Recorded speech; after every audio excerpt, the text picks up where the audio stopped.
lihat hatiku, apakah ku sungguh mengasihimu, Yesus, Kau yang Maha Tahu dan menilai hidupku, tak ada yang tersembunyi bagimu. Telah kulihat kebaikanmu yang tak pernah habis di hidupku. Ku berjuang sampai akhirnya Kau dapati aku tetap setia.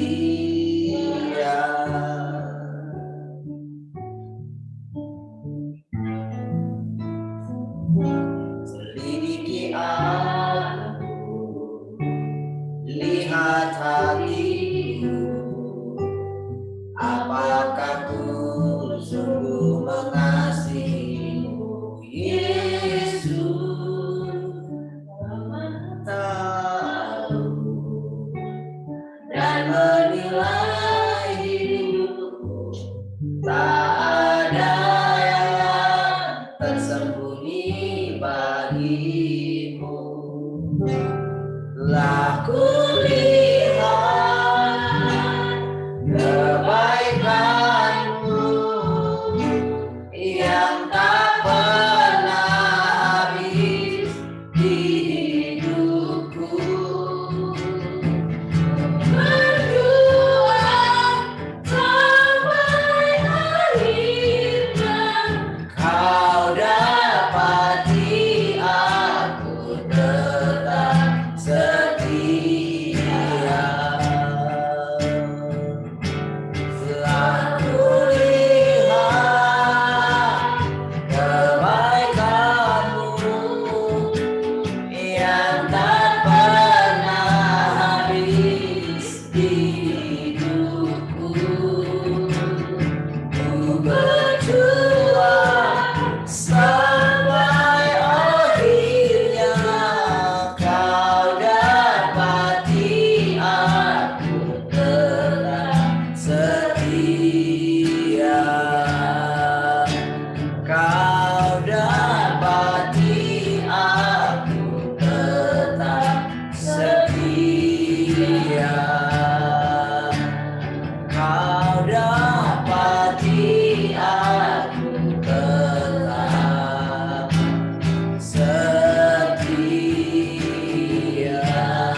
Tuhan, aku rindu.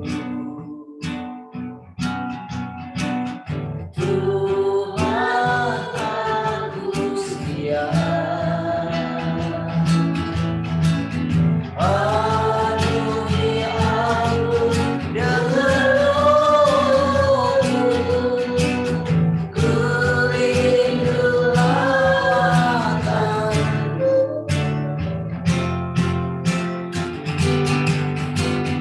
Tuhan, aku rindu. Tuhan, aku siap. Penuhi aku dengan roh-Mu, ku rindu lawatan-Mu. Ku rindukan Kau hadir di sini saat ini, Tuhan. Ku rindukan Roh-Mu bergurami saat ini, Yesus. Ku rindukan, ku rindukan Kau hadir di sini saat ini, Tuhan. Ku rindukan Roh-Mu bergurami saat ini, Yesus.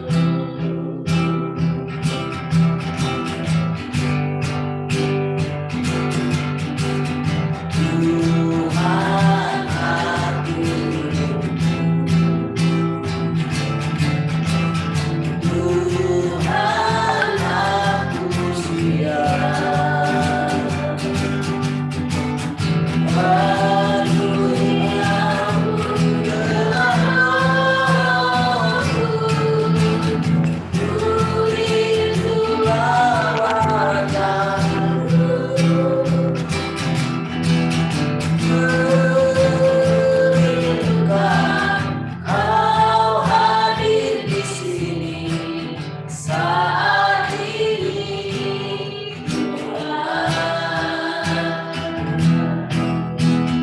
Ku rindukan Roh-Mu bergurami saat ini, Yesus. Ku rindukan Kau hadir di sini saat ini, Tuhan. Ku rindukan Roh-Mu bergurami saat ini, Yesus. Saat ini, Yesus. Saat ini, Yesus.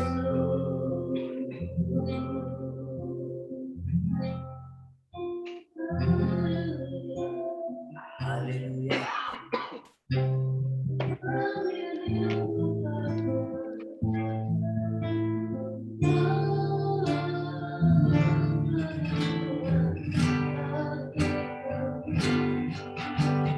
Oh, terima kasih. Kami bersyukur setiap saat di hadirat-Mu. Engkau menahirkan kami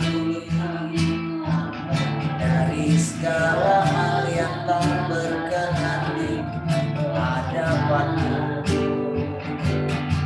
Engkau menyegarkan roh kami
Kau segalanya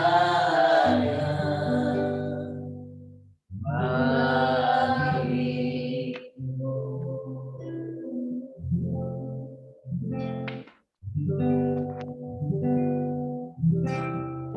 Terima kasih Bapak, kami bersyukur pagi ini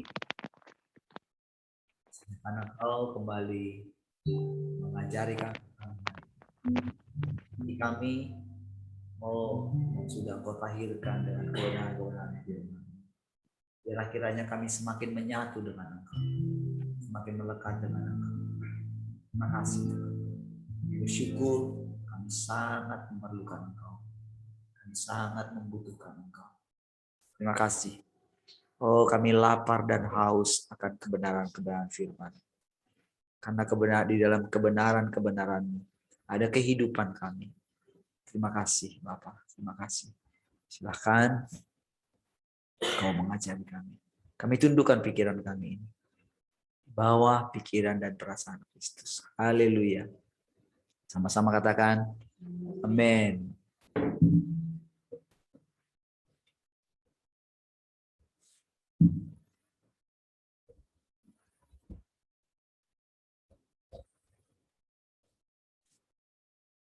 Shalom semua. Gimana kabarnya Pak? Shalom. Ya, shalom. Mantap. Shalom. Pak Nansar. Halo. Nah, gimana kabarnya Pak? Selalu baru. Makin semangat ya? Naik turun. Semangat. Ada masalah turun sedikit, semangat lagi. Dalam memandang Tuhannya bagaimana? Lebih enak, lebih stabil sih Pak. Karena satu, rasa khawatir kita kan terus terang udah beda banget. Terus sekarang masih dicuci lagi terus karena masih kadang-kadang kebawa pikiran pernah bekerja enak, sekarang nggak bisa punya apa-apa gitu. Karena ada power syndrome. Tapi nikmati aja. Karena kita tahu itu bagian dari pencucian brainwash. Ya. Kira-kira itu sih. Kalau memang sudah sampai di taraf seperti itu, sebetulnya tinggal ngalir saja bersama dengan Tuhan. Jadi bukan kita lagi sebetulnya. Jadi ketika kita mengerti tingkat menyerahnya ya, maka itu sudah, itu kan sama seperti ketika kita dikatakan sungai yang mengalir itu kan semata kaki kan, masih bisa bergerak kita kan, selutut masih bisa, tapi kan sudah mulai berat kita berjalan kan, sepinggang, apalagi sepinggang kan, kita sudah mulai ke bawah sama arus kan. Kalau sudah seleher, sudah tinggal, apalagi kalau sudah itu sudah tenggelam di dalamnya, mengalir saja. Itu sebetulnya prosesnya itu adalah di dalam kita. Gitu ya. Jadi makanya dikasih batasan gitu, dikasih batasan karena kan sebetulnya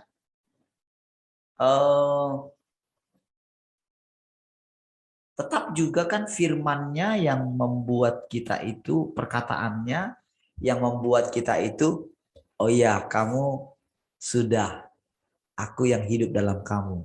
Kan itu kan perkataannya juga. Sama seperti kepada Daniel ya.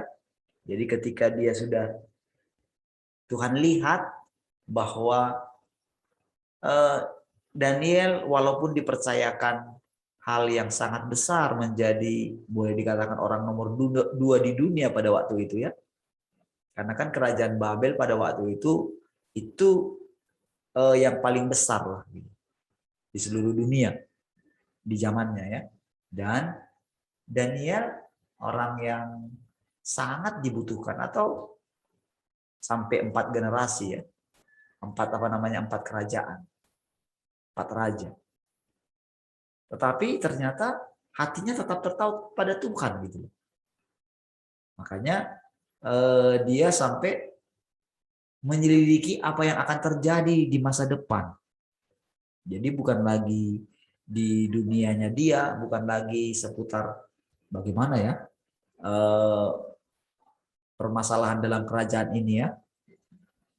Dia nggak pernah memikirkan lagi reputasinya dia di sana. Artinya dia sudah selesai. Makanya dia sudah selesai dengan dunia ini. Jadi ketika dia berniat mengetahui apa yang ada di masa depan, bayangkan yang dilihat dia itu kan apa yang akan terjadi bahkan ke zaman kita ini, bahkan melampaui munculnya Mesias gitu, kan jauh ke depan. Sehingga dia mendapatkan pernyataan setelah sudah selesai gitu ya. Jadi ketika Tuhan panggil dia, kan Tuhan bilang sama dia bahwa kamu akan dikumpulkan bersama-sama dengan nenek moyangmu. Daniel meteraikanlah perkataan-perkataan karena masih akan banyak nanti ilmu pengetahuan akan muncul. Pengetahuan akan makin bertambah. Tetapi kamu akan dikumpulkan bersama dengan nenek moyangmu. Jadi memang perkataan itulah benar-benar mengakhiri masa hidupnya di muka bumi ini. Ya, namun kita tahu saudara ternyata tulisan-tulisannya itu menjadi penting di akhir zaman kan? Artinya walaupun dia sudah tidak hidup di zaman kita, namun karena ada tulisan-tulisannya itu dia seperti hidup gitu. Karena kita membicarakan dia. Gitu ya, dia memang hidup. Memang kalau menurut Tuhan karena dia juga yang berfirman, dia tetap hidup. Dan dia boleh melihat sekalipun dia tidak hidup di zaman kedatangan Tuhan yang pertama. Namun karena apa yang dilakukan dulu karena dia tertuju kepada Tuhan, maka dia tidak menyembah Allah Yahweh saja. Tetapi juga menyembah Allah yang menjadi manusia. Bahkan sekarang menjadi Tuhan yang sudah datang kedua kali juga. Dengan nama yang baru. Yaitu Tuhan yang Maha Kuasa. Ya entah apapun disebut namanya Tuhan itu ya. Lord Almighty gitu misalnya ya. Atau apa saja gitu. Jadi sebetulnya dia datang dengan perspektif yang baru. Itu sebetulnya maksudnya ya. Jadi bukan masalah. Karena kan nama Yesus kan juga Isa. Juga Immanuel. Gitu kan. Nah, cuman kan yang paling terkenal adalah Yesus gitu kan, nama Yesus itu. Nah, kalau kita lihat di dalam kitab Injil itu justru dikatakan engkau akan menamai dia Immanuel, kan gitu. Tetapi yang lebih terkenal itu kan Yesus kan. Nah, jadi dia datang dengan nama yang baru sekalipun, namun Daniel tidak ketinggalan. Jadi orang-orang kudus itu tetap hidup. Jadi pengenalan mereka itu ibaratnya sudah otomatis. Karena kan mereka dianggap menyatu dengan Allah. Mereka menyatu dengan Allah itu kan karena firman toh. Karena perkataan. Tetapi untuk mendapatkan perkataan Allah ini kita mesti didapatinya setia kan gitu. Itulah yang kita alami lewat perjalanan hidup kita. Jadi pun walaupun rasanya ya kadang semangat, kadang tidak, tetapi ketika hati kita tetap terpaut kepada Dia, itulah yang membuat kita nanti menerima perkataan. Jadi kalau dikatakan menerima upah gitu kan di dalam Wahyu kan Atau dalam kitab Injil kan banyak dijanjikan upah ya. Mahkota. Itu kan pastilah bukan materi yang apa namanya menjadi hal utamanya. Jadi kalau misalnya kita bayangkanlah mahkota. Apakah kita bayangkan mahkota secara fisik? Baiklah, oke lah misalnya. Namun kan sebetulnya adalah upah kita itu kan adalah perkataannya, firmannya kepada kita. Mau dibilang batu putih lah, mau dibilang nama yang baru lah, mau dijadikan soko guru lah. Dia tidak akan keluar dari sana katanya kan. Jadi soko guru, jadi tiang gitu loh. Tapi apakah dia jadi statis di sana? Nggak mungkin kan? Karena kan bangunan Allah itu kan hidup. Bukan seperti yang kita lihat misalnya bangunan di muka bumi ini kan. Kan mati kan? Tapi bait sucinya Allah itu kan adalah bangunan yang hidup.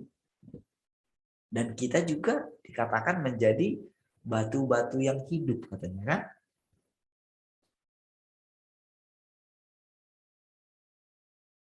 Dan kita disebut juga kota Allah. Jadi saudara,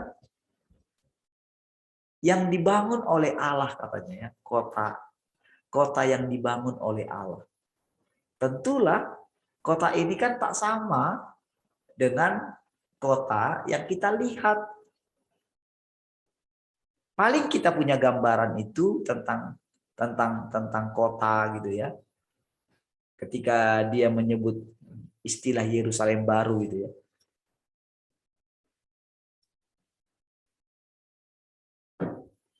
Yang paling bisa kita dapat gambaran itu adalah kota yang dibangun sejak dari awal. Kan kalau misalnya di Jakarta lah atau di Bandung ya. Itu kan kota-kota yang lama itu sudah agak sulit untuk diperbaiki kan. Karena apa? Sistem drainasenya, sistem kelistrikannya, jaringan bawah tanah itu kan. Kalau kita lihat kan, wah itu kabel kalau seleweran kan, semua kabel kan, apalagi sekarang kan TV kabel lah, internet lah, dengan berapa provider kan. Kalau dulu kan jaringan telepon kan, wow itu seliweran di mana-mana tuh, jelek sekali kan. Dan untuk membangun itu kan, untuk membuat itu jadi rapi, wah bangunan sudah di mana-mana. Itu kan kesulitan sekali membongkar sana, membongkar sini. Kalau semua tunduk sih gampang kan gitu kan. Tetapi dia misalnya punya bangunan di situ, punya tanah di situ. Itu yang punya itu sudah bukan satu lagi, satu keluarga besar gitu kan. Itu sudah ada bagi-bagian itu kan. Apalagi mungkin tidak ada di kota itu. Wah, untuk memperbaiki kota itu, wah. Akhirnya dikembangkanlah satu kota-kota yang baru. Tapi kota-kota yang baru ini sudah ada site plan yang jelas. Jaringannya semua, drainasenya, misalnya satu komplek perumahan, pembuangan airnya kemana. Gitu ya. Itu semua kan jelas ya. Di site plan itu, di gambarnya semua. Jelas. Kalau misalnya pun, kalau yang terbaru sekarang kan itu kan nggak ada lagi kabel-kabel di atas kan. Semua kan di bawah semua. Dan sudah ada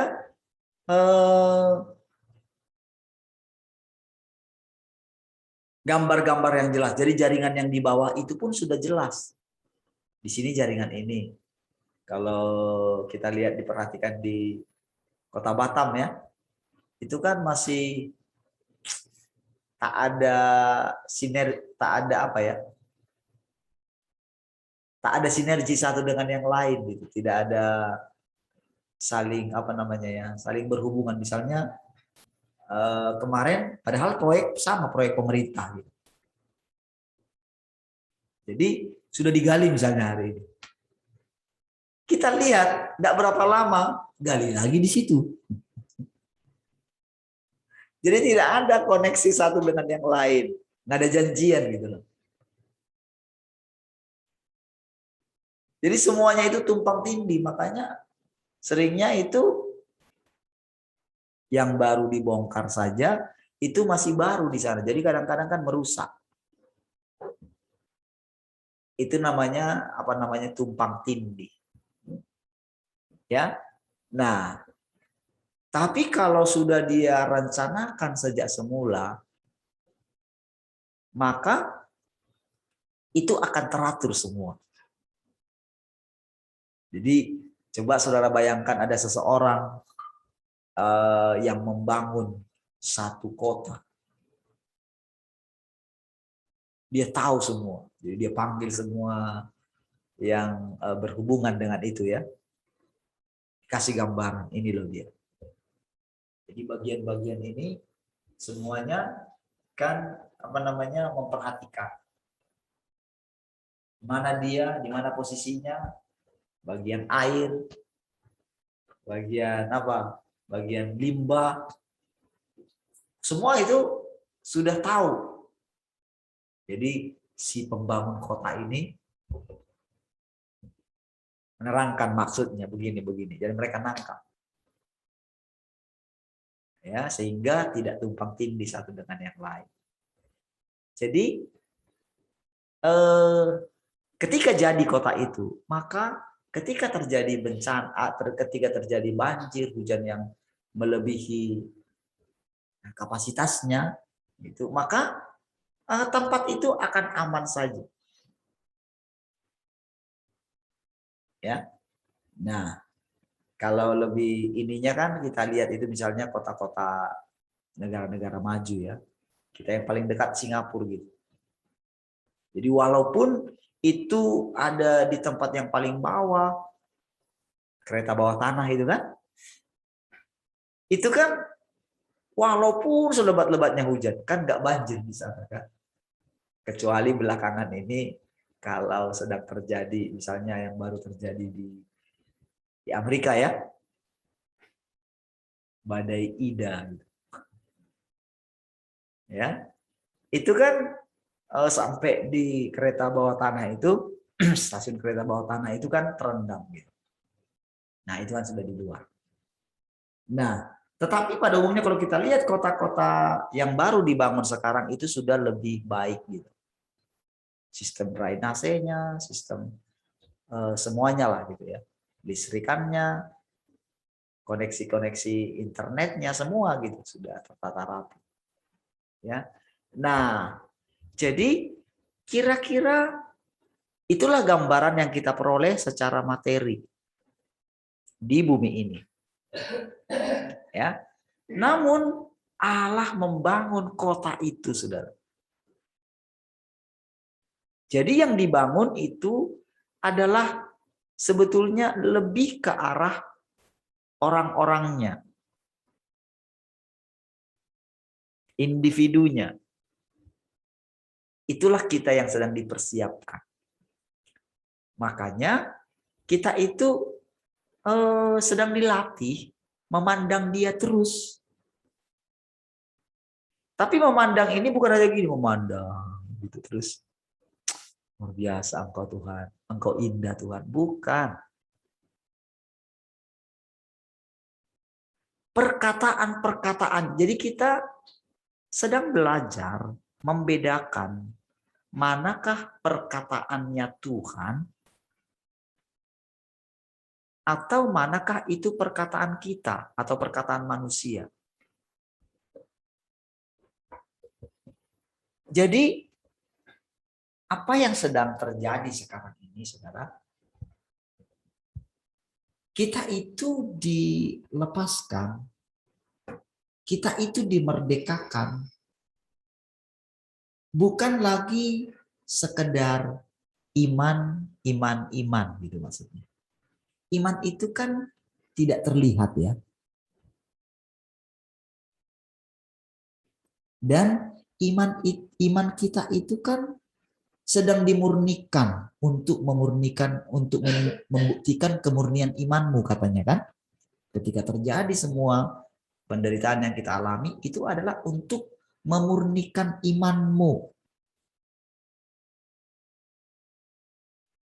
Jadi supaya iman kita itu bukanlah ambisi kita, bukanlah sesuatu yang kita harapkan lagi.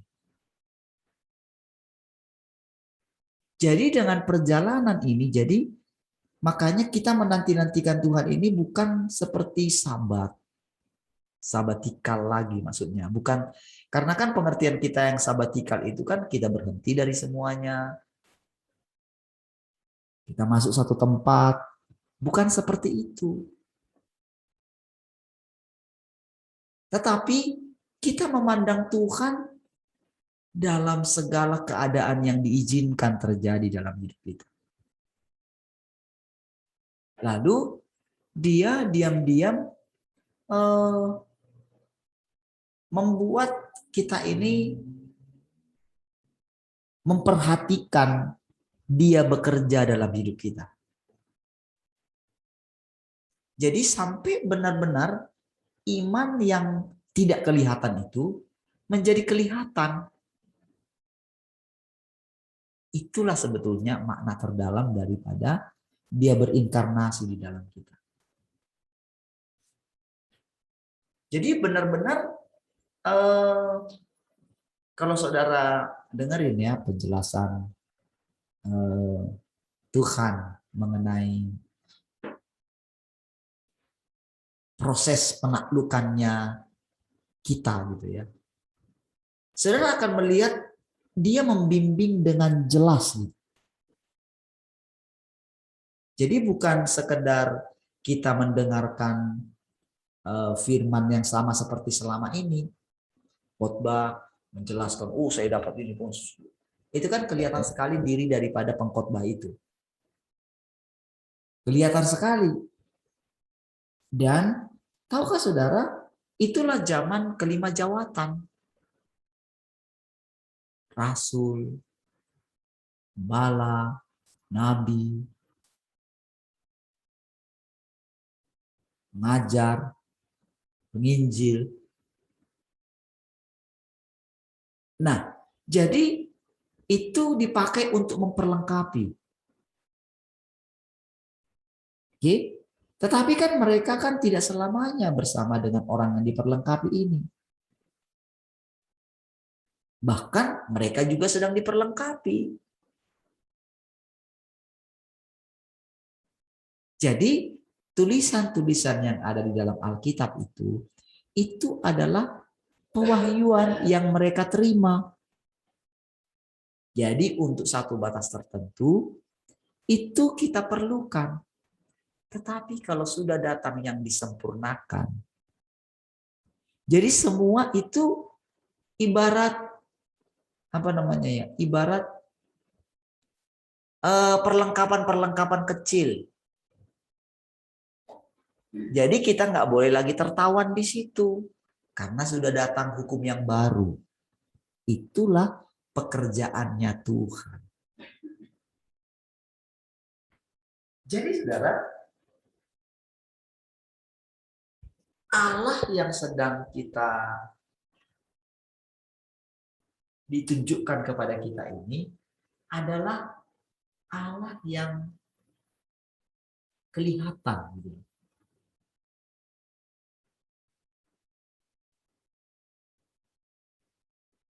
Kira-kira dia itu Allah yang bertubuh manusia.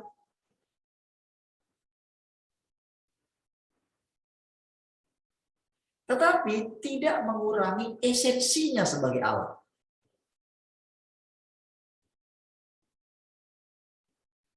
Dan itu tepat di dalam saudara.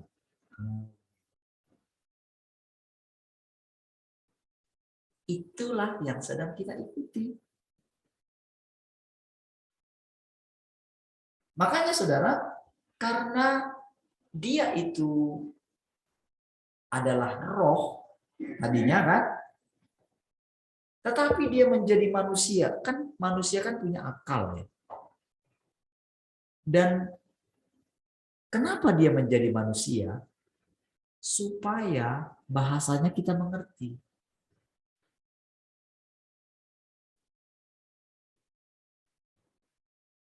Jadi inilah sebetulnya rahasia yang tersembunyi berabad-abad.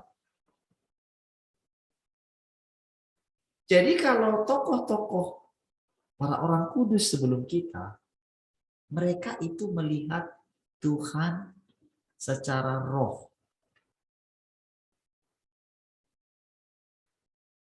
Dan paling banter mereka itu hanya sampai di, kalau yang kita lihat tulisan-tulisan mereka ya, paling sampai banter di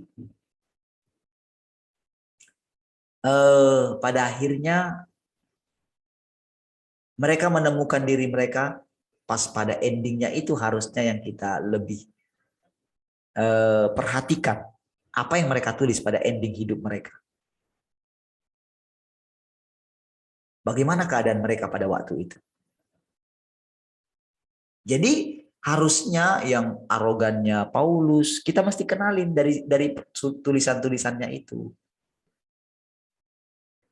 Justru yang penting bagi kita adalah memperhatikan apa yang dikatakan dia ketika ending hidup. Kalau kita sudah menjadi dewasa ya. Apa yang dia katakan? Dia kan menemukan dirinya endingnya itu rasul yang paling hina. Kenapa? Karena dia menemukan Tuhan yang sangat mulia itu rela terhina. Nah, itulah yang dihidupi oleh para rasul yang mula-mula. Sehingga mereka ketika mereka menjadi martir, mereka tidak berambisi untuk menjadi martir lagi. Karena sudah diproses.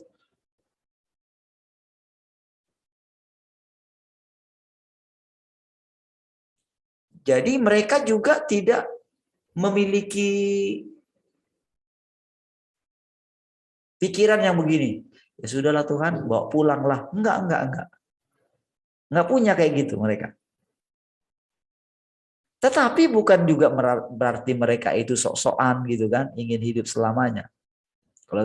Kalau saudara lihat bagaimana Paulus mengatakan, aduh, aku ini didesak dari dua belah pihak katanya. Aku harusnya sudah pengen bersama-sama dengan Tuhan, tetapi karena kamu, aku masih ada di antara kamu. Aku nggak tahu, aku didesak katanya gitu. Makanya dia bilang, bagiku mati adalah keuntungan, hidup adalah Kristus gitu.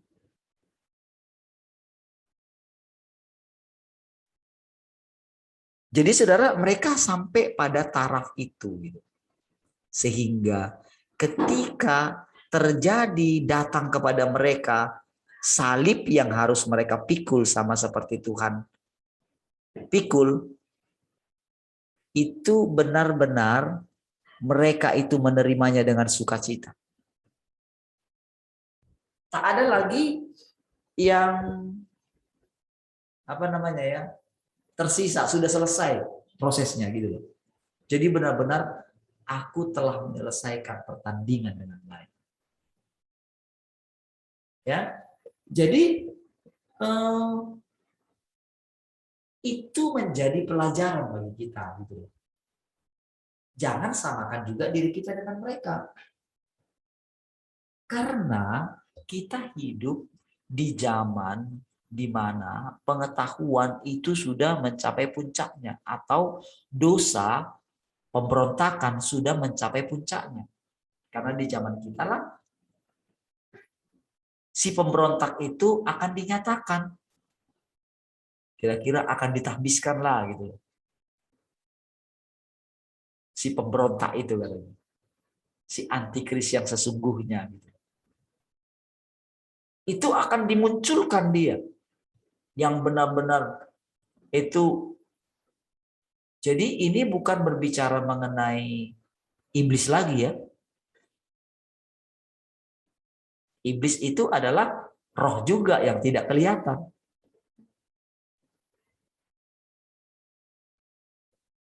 Tetapi ini adalah manifestasi. Jadi si iblis juga berinkarnasi, menjelma di dalam si pemberontak tadi yang akan dinyatakan itu. Si pendurhaka itu loh. Nah, jadi saudara, inilah yang dia kerjakan di dalam kita hari demi hari. Jadi benar-benar kita ini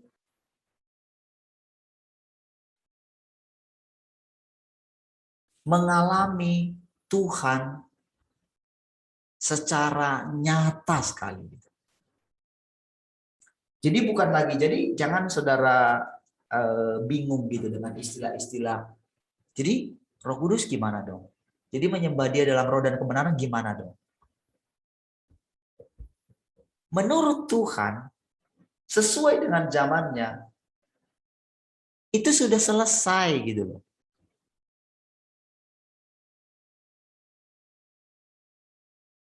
Maksudnya, kita harus sudah siap menerima pekerjaan berikutnya. Makanya banyak orang itu ketika saya misalnya coba jelaskan ke teman-teman yang juga yang pendeta-pendeta kemarin gitu ya. Kan mereka masih tetap penginjilan misalnya ke sana sampai rela misalnya pakai jasa kapal gitu yang tidak memerlukan kartu vaksin ini.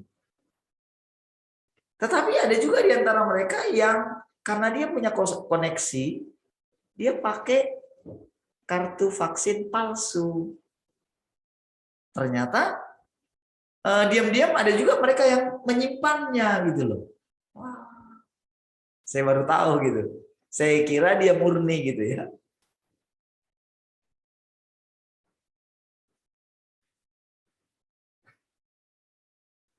Karena di dalam pikirannya begini, pokoknya harus memberitakan Injil baik atau tidak baik, harus pakai hikmat gitu.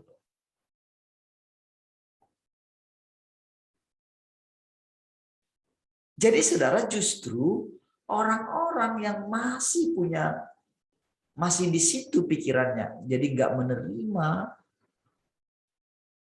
kedatangan Tuhan, nggak menyambut kedatangan Tuhan yang kedua kali ini, maka dia akan terpenjara nanti di situ. Jadi orang-orang ini saudara membuat apa yang sudah Tuhan nyatakan itu seperti mentah gitu. Itulah orang yang tidak melihat masa. Itulah orang yang tidak menyambut kedatangan Tuhan. Jadi dia sudah punya banyak sekali argumentasi. Banyak sekali pemikiran-pemikiran tentang Tuhan yang memenjarakan dia. Sehingga ketika Tuhan yang dia bilang dia sembah itu datang, dia nggak lihat. Inilah orang-orang yang tidak melihat tanda zaman atau tidak menanti-nantikan Tuhan. Inilah orang yang belum selesai dengan hidupnya. Inilah orang-orang yang belum meninggalkan dunia ini. Sekalipun saudara, mereka itu tidak mau menerima tanda daripada dunia ini. Itu menghindar. Tetapi sama saja. Orang ini masih pemberontak di hadapan Tuhan. Karena apa?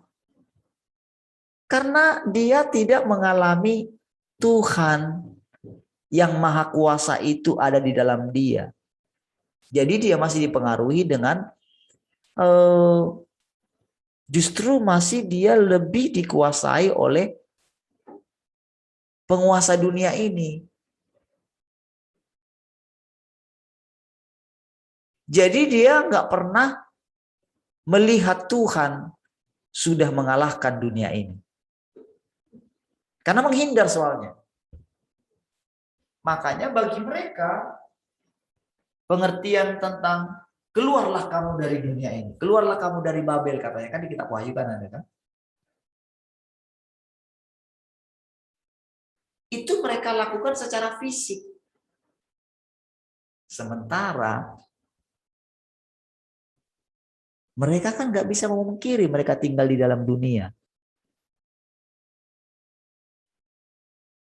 Mereka kan masih memakai fasilitas-fasilitas dunia.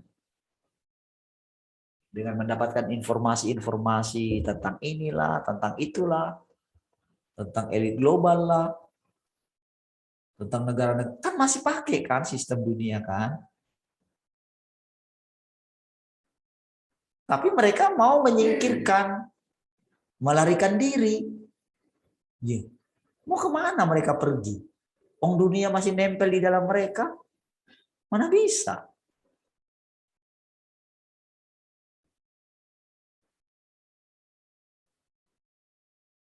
Nah, jadi saudara, disinilah kalau kita lihat itu bagaimana ketika kerajaan sorga diberitakan, orang-orang katanya menggagahi untuk memasukinya secara paksa. Maka lahirlah agama-agama, saudara.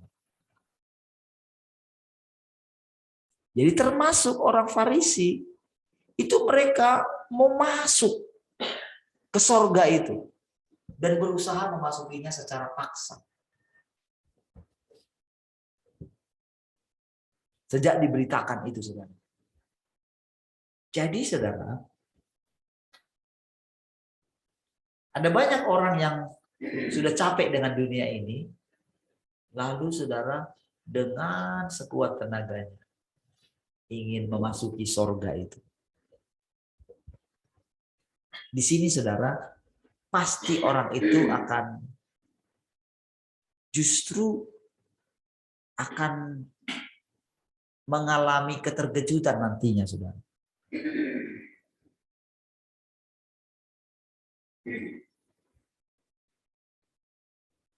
Karena kan sorga itu kita telah masuki ketika kita menyatu dengan, ketika kita menerima Tuhan sebetulnya. Makanya kan berita Tuhan ketika kepada orang yang menerima mujizat itu kan dia bilang, pergilah dan jangan berbuat dosa lagi, supaya jangan terjadi kepadamu hal yang lebih mengerikan dari situ. Kepada yang lain sih ada yang tidak disampaikan itu. Ya, mujizatlah. Tetapi kepada orang-orang tertentu, dia sampaikan. Makanya kepada perempuan Samaria itu, dia suruh panggil suaminya. Dia kelabakan. Karena, saudara, Tuhan ingin benar-benar memulihkan dia. Dia sudah melihat bahwa wanita ini, perempuan ini sudah letih dengan hidupnya. Sudah capek dengan 6 suami. Dia bisa lihat itu. Jadi dikatakan panggil suamimu. Aku belum bersuami. Kan. Tepat katamu. Jadi saudara, perkataan Tuhan, intensitas perkataan Tuhan kepada perempuan Samaria itu sudah kayak apa ya? Berbeda saudara. Kualitas perkataan itu kepada orang lain.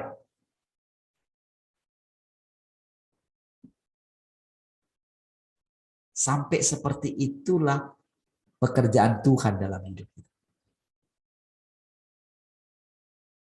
Jadi tingkat kedalaman perkataan Tuhan terhadap kita tergantung bagaimana kita menanti-nanti.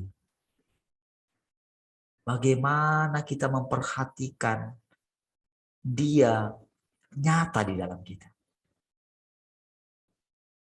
Inilah orang-orang yang sangat serius. Jadi saudara, kalau sekarang ya, kalau saya saja dengan umur 46 ya, itu sudah memang apa ya, tidak lagi menunggu nanti sampai umur berapa. Karena kan begini saudara, Tuhan saja umurnya 30.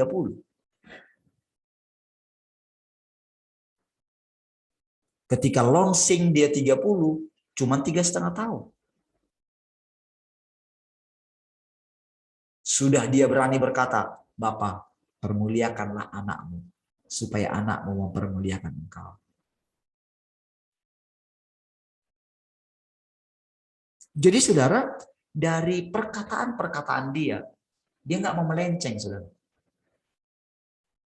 Dan ketika ada murid-muridnya yang mencoba ingin mengalihkan perhatian dia dari bapaknya, atau jalan yang harus dia tempuh, dia berani mengatakan, itu iblis.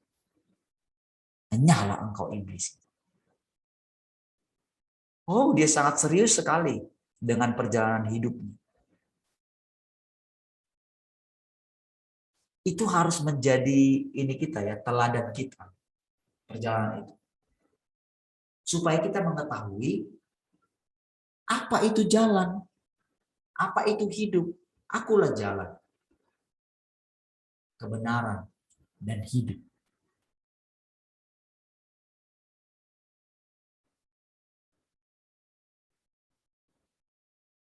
Jadi saudara, sekalipun kita sudah dapat pengertian bahwa dialah jalan kita, dialah hidup kita, dialah kebenaran kita. Namun, itu saudara punya tingkatan. Gitu.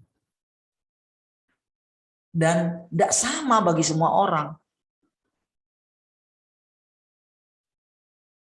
Tetapi kalau, ini kan kita mau mencapai, kalau berarti kalau 200, udah berapa persen? Kalau 1335.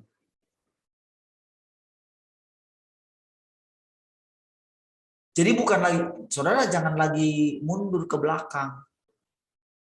Jangan, buatlah saudara tetap ada di jalur ini. Gitu.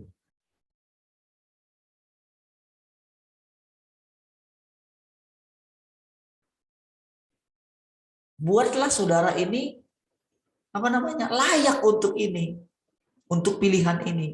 Hargailah pilihan Tuhan ini. Ketika saudara ada, kan sebetulnya kan nggak lama ya. Bayangkan sudah berapa lama kita membangun bait Allah ini. Kalau saya kan 46 tahun. Pak Janu bilang 15%. Tinggal berapa persen lagi? 85% lagi ya.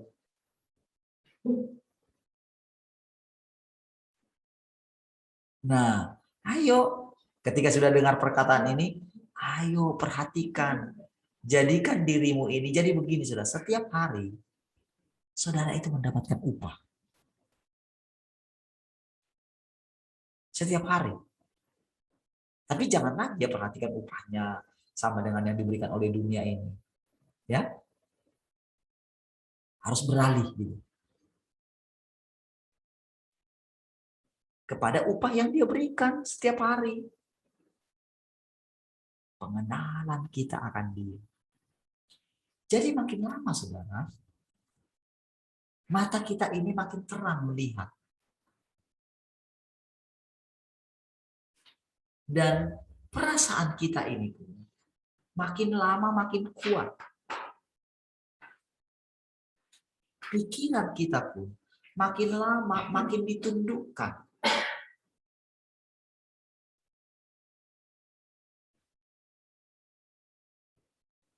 Kasihnya dia pun di dalam kita makin lama makin kuat. Tergantung bagaimana kita menghargai dia setiap hari. Di mana hati kita berada? Apakah tetap di Tuhan? Atau masih ada kita sisakan? Dan dia tahu, saudara, bahwa tidak mudah. Makanya dia katakan kepada jemaat Philadelphia, aku tahu kekuatanmu tidak seberapa. Jadi kalau Tuhan sudah tahu kekuatan kita tidak seberapa, jadi jangan menganggap kita sudah punya kekuatan. Sekalipun kita sudah mengalami banyak sekali tentang Tuhan. Jadi apa yang ditulis dalam Alkitab itu sebagai satu alarm bagi kita, pengingat bagi kita. Aku tahu kekuatanmu tidak seberapa, namun engkau tekun menantikan aku. Jadi saudara, orang yang menantikan itu kan pasti mendapatkan apa yang dinantikan, toh? Iya enggak? Bukan seperti yang lalu-lalu. Jadi kalau saudara dengarkan hamba Tuhan yang masih mengatakan saya pun masih ini gitu. Saudara tidak melihat kepastian di dalamnya. Nah, ini orang yang belum menerima kedatangan Tuhan, belum menyambut. Omongannya itu paling banter sama dengan para rasul. Sebelum para rasul itu selesai dengan hidupnya. Jadi ya sudah, itu sebagai pembanding saja. Ternyata orang-orang paling top menurut dunia ini sampainya di situ aja.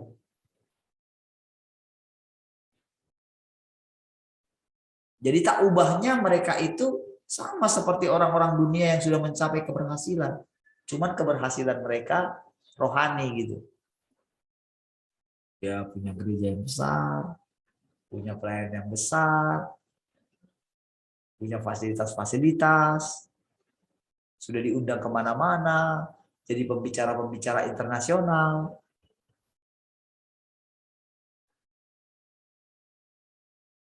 Tetapi semua orang-orang ini kalau saudara perhatikan pada ujung-ujungnya, mereka akan sama dengan orang-orang dunia ini. Mereka akan mendirikan satu agama baru. Satu agama dunia. Ya, pastilah ke situ. Karena dia berusaha untuk diterima oleh dunia. Dengan sekolah-sekolahnya. Kan sekolah teologi sekarang kan sudah disetarakan. Iya, sudah disetarakan sekarang. Dengan sekolah-sekolah tinggi dunia, sudah.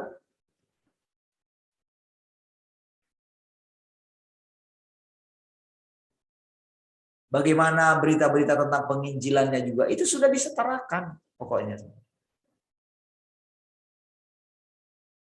Dan kalau mereka menikmati keberhasilan dunia, sekarang kan kalau orang bangun, itu baru ada teman yang dulu gitu ya.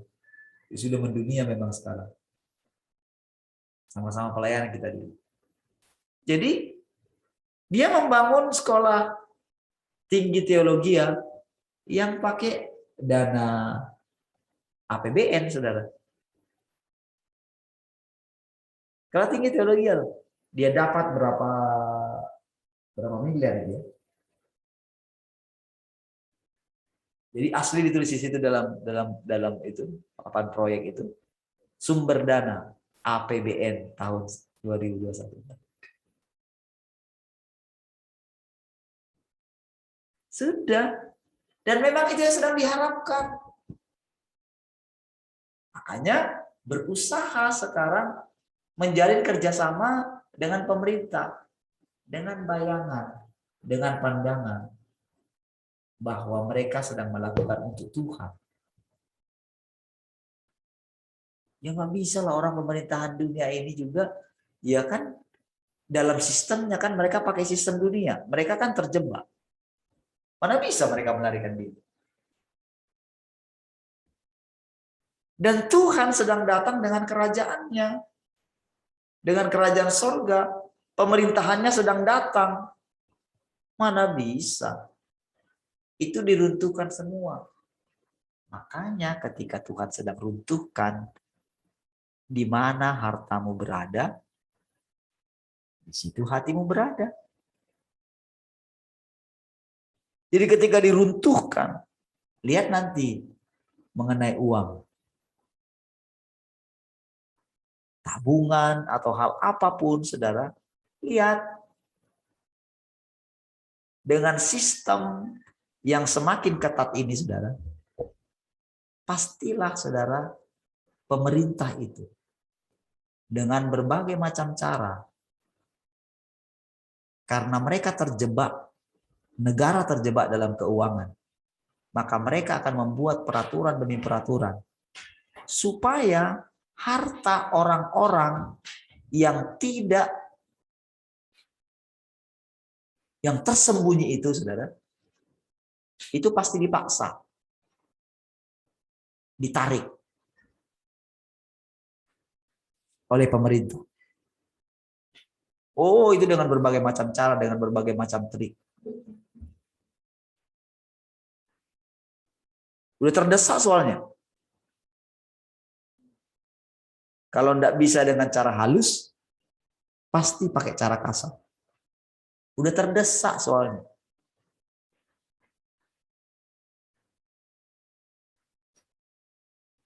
Apalagi kalau kita mengatakan kita itu mengenal Tuhan, pasti akan diperhadapkan kepada kita, karena gereja mula-mula juga diperhadapkan dengan itu.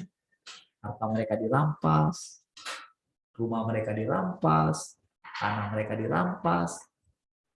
Mereka rela pergi, meninggalkan kota, meninggalkan semuanya.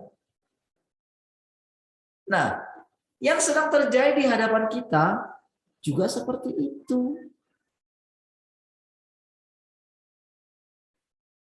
Tapi kali ini, saudara, kita sudah ada di ending.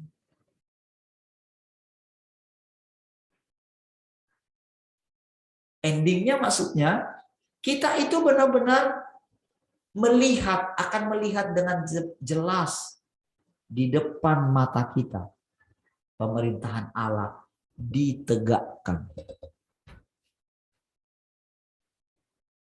Oh, jangan berpikir lagi, oh kita akan masih lama dia tunjukkan murkanya. Enggak, di depan mata kita.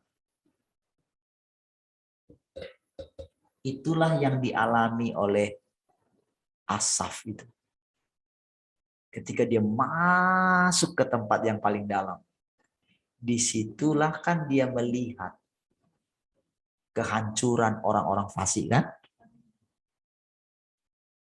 Entah bagaimana caranya dia melihat itu, tapi dari pernyataan itu kita boleh melihat dia benar-benar ditunjukin, ini loh masa depan orang-orang fasik itu.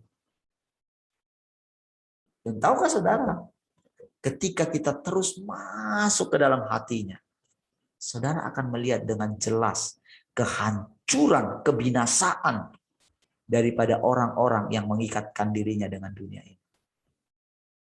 Jadi saudara bayangkan bagaimana Tuhan ingin membangun kotanya. Seperti saya katakan kepada saudara, pastilah akan dibongkar-bangkirkan semua. Saudara, kemajuan teknologi sudah merusak sistem alam semesta ini.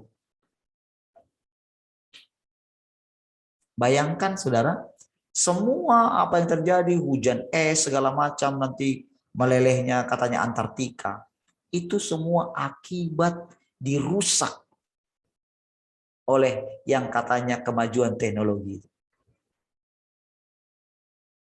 Bagaimana sampai nggak ada lagi paru-paru dunia katanya kan, paru-paru bumi gitu kan. Bayangkan saudara, sekarang sedang dekat kepada pemulihan segala sesuatu.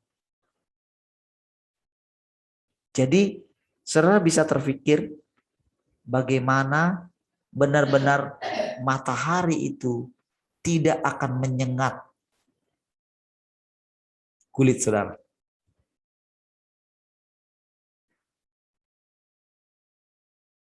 Jadi saya bisa berjalan di tengah matahari yang mungkin sangat terik, tapi tidak menyakitkan kulit saudara.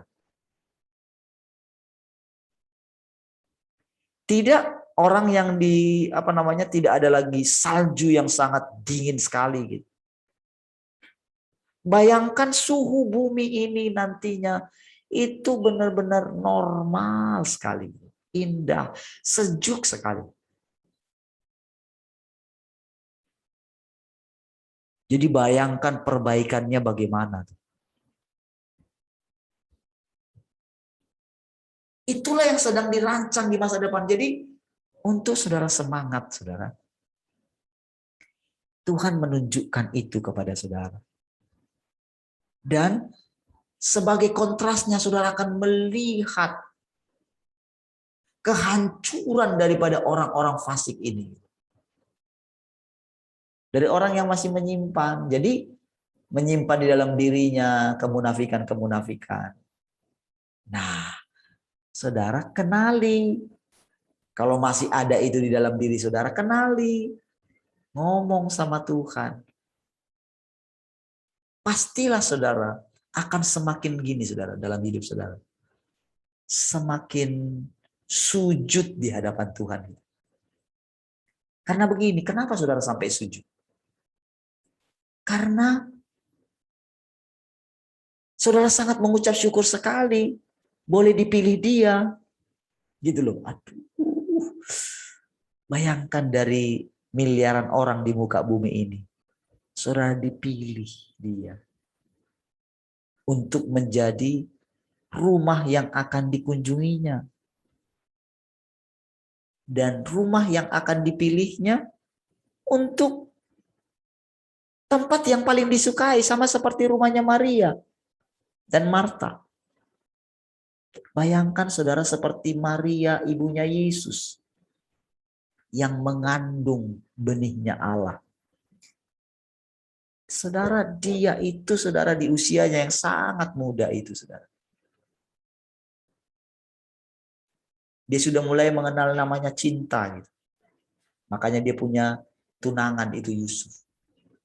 Dan Yusuf itu adalah tunangan yang sangat tulus hatinya.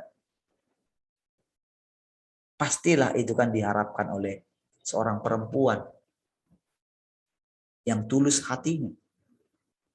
Tetapi suatu malam dia mendapatkan kunjungan malaikat. Bayangkan dia itu mendapatkan pernyataan bahwa dia akan mengandung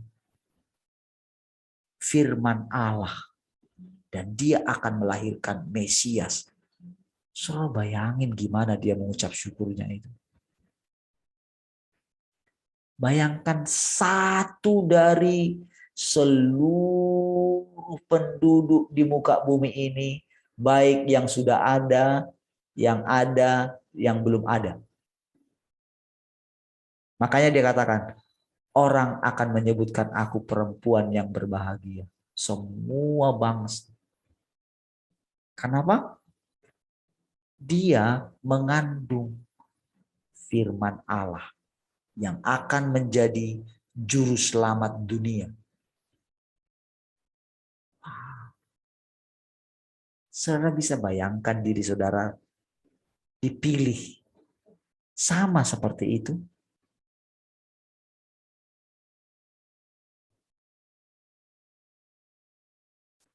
Kita ini sama, saudara, menyambut kedatangan Tuhan. 5 gadis bijaksana, 5 gadis bodoh. Kita mendengarkan.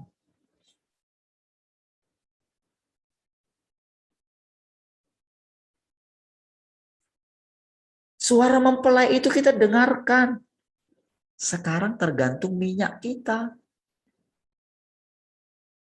Minyak itu kan bahan bakar kita. Untuk mengikuti perjalanan yang panjang ini. Firman Tuhan katakan, perjalanan ini harus makin lama makin kuat. Jadi perhatikan kalau saudara makin lama makin lemah gitu kan, atau masih kayak jatuh bangun gitu, seperti kata Pak Nanser tadi. Nah, ada yang saudara harus kejar, ada yang harus saudara lepaskan.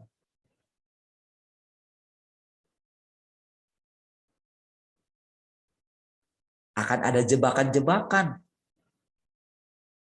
Yang terbaik, yang baik selalu mendahului yang terbaik. Jadi yang sedang disiapkan di hadapan kita ini jauh melebihi apa yang dibangun oleh dunia ini.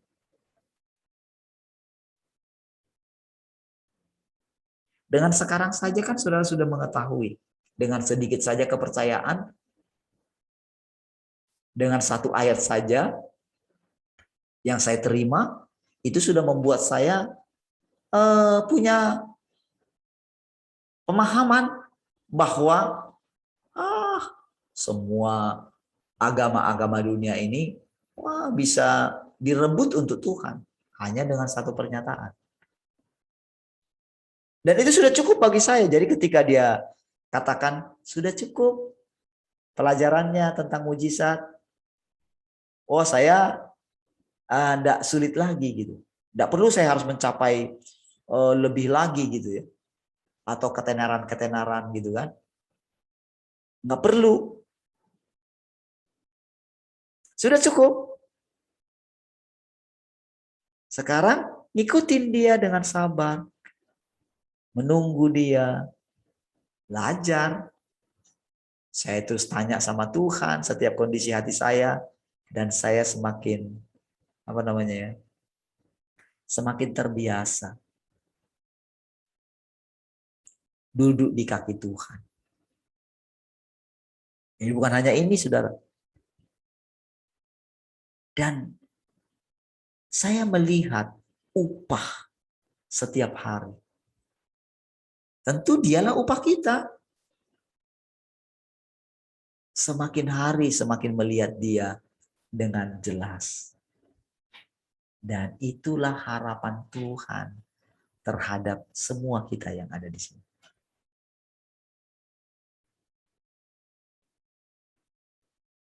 Jadi saudara, semakin tekun menantikan dia. Ada hal-hal yang akan diminta dari saudara. Saudara sendiri yang tahu. Nah, coba saudara ikutin.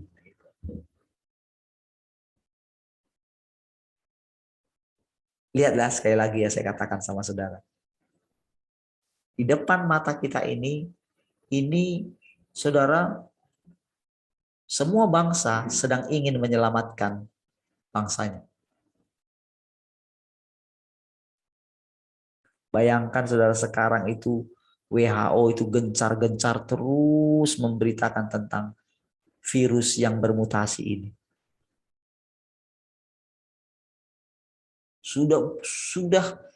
Mereka sudah dengan dengan mudahnya memberitahukan bahwa sudah berapa negara, ada 40 negara yang sudah ditemukan varian-varian baru. Dan mereka dengan gampangnya mengumumkan 5 varian baru. Dan dengan gampangnya mereka katakan varian baru ini kebal terhadap vaksin apapun vaksin COVID. Mereka dengan gampang saja.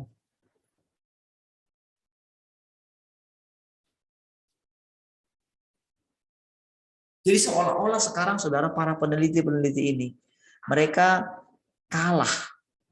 akan kalah dengan munculnya varian-varian baru.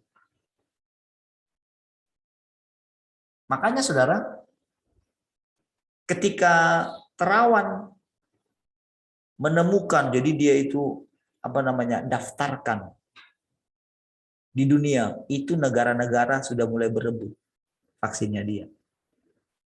Karena itu inovasi baru dalam dunia pervaksinan. Bahkan vaksinnya dia itu di challenge dengan 5 virus yang belum pernah ditemukan vaksinnya. HIV, Ebola, jadi di challenge gitu, ditantang gitu. Tapi dikerjainnya di luar, bukan dalam tubuh manusia. Jadi dia tidak membuat kelinci percobaan. Kalau proses vaksin lama, itu kan masih pakai, itu langsung di tubuh manusia. Makanya ketika terjadi kematian, mereka itu buat satu ini dengan dengan gampangnya mereka mengatakan dia buat satu pendapat-pendapat yang supaya mereka tidak disalahkan. Tapi sebetulnya kejam sekali. Dan berusaha menutupi apa yang sedang terjadi oleh karena kesalahan daripada vaksinasi. Jadi saudara, si terawan tidak demikian.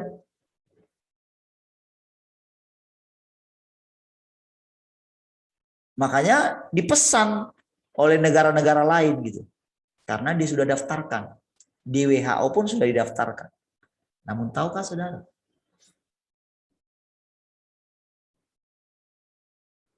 Virus yang lebih parah dari situ sudah diumumkan. Wow. Itu saudara, para penemu-penemu penangkalnya itu akan kewalahan. Nah, disinilah tepatnya munculnya si antikris itu, saudara. Yang aslinya ya, puncaknya ya. Kira-kira dinobatkanlah dia. Karena sudah terdesak semua, saudara. Wah, saudara, ini COVID yang 2 tahun ini benar-benar buat trauma. Ini sudah dipakai untuk sebagai ini bisnis gitu ya. Sudah, waduh, udah ngeri kan kali itu. Apalagi dengan kemarin yang yang masalah dalam setiap pemakaman, dari setiap orang yang mati karena COVID, itu pejabat-pejabat itu menerima per orang yang mati COVID itu berapa, sampai ada yang menerima 70 juta.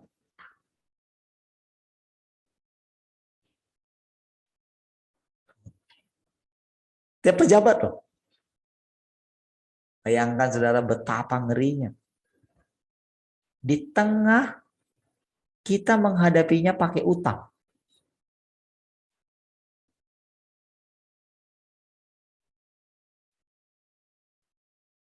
Lalu saudara, pemerintah atau bagian keuangan mengatakan keuangan kita masih aman. Tahu nggak amannya?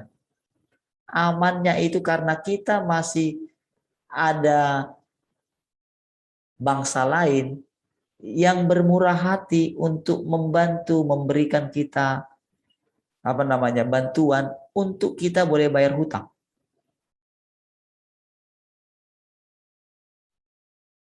Saudara bisa bayangkan kalau saudara pernah ini ya, kredit saudara macet. Seperti saya nggak bisa bayar rumah ketika 2 bulan atau 3 bulan ya. Oh, rasanya gimana saudara melihat mobil hitam lewat di depan rumah. Tapi tahu nggak saudara, bangsa kita lebih dari situ. Saya kan masih ada, tinggal jual aja rumah saya, beres kan? Ya kan?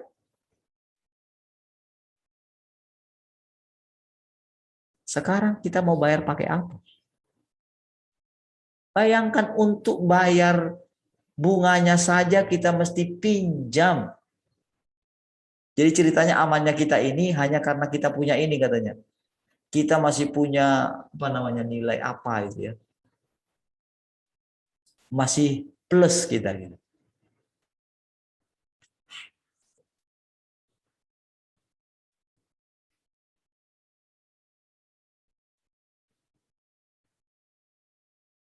Itu yang sedang terjadi di negara-negara yang lain. Sedang ada di ujung bangkrut. Negara sekelas Amerika saja, saudara. Wow.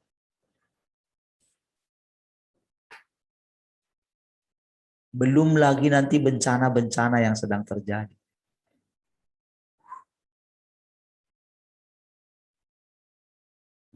Itu ada di depan mata kita loh, saudara. Harusnya, saudara, ini membuat saudara makin menanti-nantikan Tuhan. Makin rela dimurnikan oleh Tuhan. Nggak lama, saudara. Jadi perhatikan setiap hari hidup saudara. Supaya saudara terus punya minyak untuk melanjutkan perjalanan ini. Haleluya. Amin. Jadi saudara perhatikan setiap hari sukacita saudara bagaimana, semangat saudara bagaimana. Kalau kita murung, karena apa kita murung? Dia akan perhadapkan kita dengan orang-orang yang membuat kita murung, dengan anak-anak yang buat jengkel, dengan orang lain yang buat kita jengkel. Coba perhatikan bagaimana sikap hati kita. Haleluya. Sudah jam 6:02. Ya, baik saudara. Puji Tuhan. Ya. Kita akhiri. Besok kita ibadah jam 10 ya, seperti biasa. Sudah sampai sejauh ini sudah bisa beribadah. Ya. Baik, mari kita akhiri, kita berdoa. Mari kita berdoa, saudara. Terima kasih Tuhan, kami bersyukur pagi hari ini. Menolong kami, Engkau mencerahkan kami. Kau menasihati kami, Engkau membimbing kami, Engkau menuntun kami. Kami boleh merasakan hidup-Mu mengalir di dalam kami. Terima kasih Tuhan. Terima kasih Bapa. Kami bersyukur Engkau tepat ada di dalam kami. Kami boleh melewati semuanya dalam keadaan bersukacita di dalam Engkau. Terima kasih Tuhan. Segala pujian, hormat, kemuliaan bagi Engkau. Haleluya. Mari sama-sama kita katakan. Amin. Baik, puji Tuhan.